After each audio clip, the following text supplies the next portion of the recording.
Penganiayaan yang dilakukan Mario Dandi terhadap salah satu putra petinggi GP Ansor yang bernama David membuatnya harus mendekam di balik jeruji besi. Bahkan baru-baru ini, sisi buruk daripada anak mantan pejabat Direktorat Jenderal Pajak, Rafael Alun Trisambodo itu juga mulai jadi konsumsi publik. Biar kamu tidak penasaran dan bertanya-tanya perihal tersebut, berikut ini beberapa sisi buruk Mario Dandi yang bikin geleng-geleng kepala.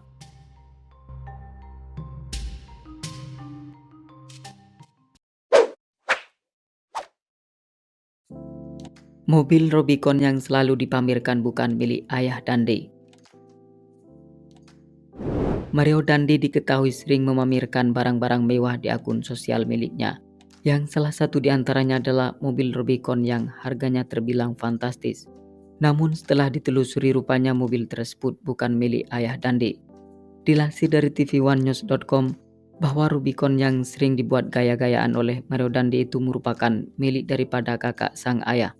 Dan itu juga telah diklarifikasi oleh ayah Mario setelah diperiksa oleh KPK baru-baru ini. Dalam kesempatan itu pula, Rafael Alun Trisambodo tak luput memberikan nomor surat tanda nomor kendaraan dan bukti pemilik kendaraan bermotor dari mobil tersebut. Dan terbukti memang pemilik yang diketahui berstatus kakak dari Rafael. Diketahui sebelumnya, harta kekayaan Rafael Alun Trisambodo yang tidak wajar mencuat ke permukaan usai anaknya menganiaya David. Sehingga sebab itulah Kemenkyu dan KPK melakukan pemeriksaan beberapa harta RAT yang tidak dilaporkan pada laporan harta kekayaan penyelenggara negara.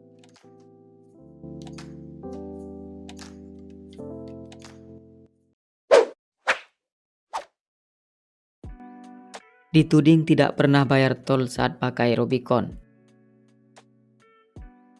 Di samping suka pamer mobil mewah, Mario Dandi rupanya dikabarkan mempunyai kebiasaan yang sulit dilakukan oleh orang lain, yakni ketika melintas di jalan tol, Mario disebut-sebut tidak pernah membayar uang tol.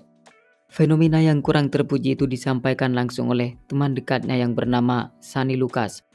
Ia menuturkan bila mobil Rubicon yang dikendarai Mario Dandi dengan leluasa melenggang di jalan tol tanpa harus membayar, di mana semua statement yang disampaikan oleh Sunny Lucas tersebut termaktub dalam sebuah berita yang Bekam kutip dari bangka.tribunnews.com. Mendapati hal itu kemudian pihak Mario Dandi menepis keras tudingan tersebut. Menurut Dolphy Rompis selaku pengacara Mario, bahwa urusan tol tidak ada kaitannya dengan kasus yang menjerat kliennya.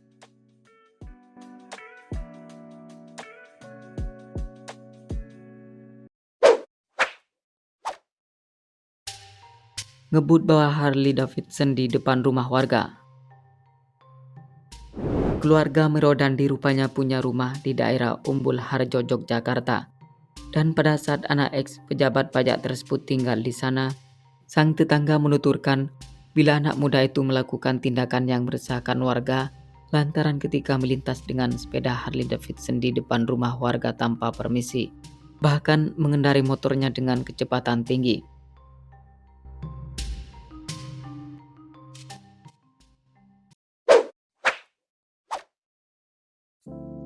Suka menggampangkan sesuatu. Sunny Lucas tak pernah tahu sebelumnya jika Mario Dandi akan melakukan tindakan yang nekat kepada David. Sehingga ketika diajak ke suatu tempat yang dituju oleh Mario, ia pun menyanggupinya. Bahkan Sunny tidak pernah menyangka bahwa dirinya akan diinstruksikan untuk merekam penganiayaan tersebut. Mendapatkan tugas yang demikian, Sunny pun hanya bisa pasrah. Apalagi kala itu Mario menjamin jika Sunny tidak akan terseret dalam kasus pidana penganiayaan, sehingga dia pun mematuhi perintah Mario. Tidak cukup sampai di situ saja, menurut pengacara Sunny, bahwa kliennya pada saat itu berada dalam kondisi tertekan karena Mario Dandi suka menggampangkan sesuatu.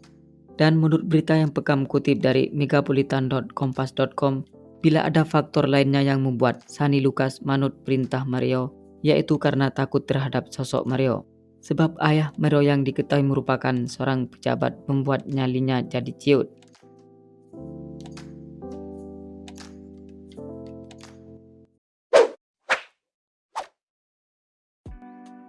Mario disebut sering ajari Sunny lakukan tindakan melanggar hukum. Sani Lucas juga memberi pengakuan lainnya yang tak kalah mengejutkan, yaitu Mario disebut-sebut sering mengajarkannya untuk melakukan tindakan yang melawan hukum.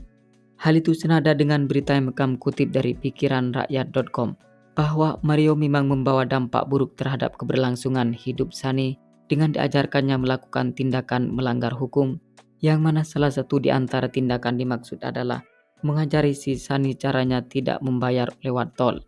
Kemudian Sani juga diperintahkan untuk mengganti plat nomor mobil Rubicon dengan plat nomor palsu.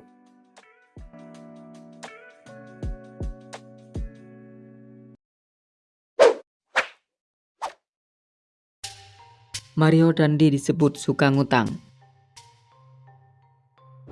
Terdengar kabar jika Mario Dandi adalah anak orang kaya raya dan kekayaan sang ayah disebut-sebut mencapai hingga 56 miliar. Tetapi baru-baru ini seorang perempuan yang tak lain adalah penjual di salah satu warung yang berlokasi di SMP Pengundi Luhur 1 Yogyakarta mengaku bila Mario suka ngutang dan ambil pempek serta roti tanpa membayarnya. Bahkan menurut berita yang Bekam kutip dari intipseleb.com, jika Mario tidak akan membayar hutangnya apabila tidak ditagih ataupun dikejar oleh si pemilik warung yang bernama Sumijah tersebut.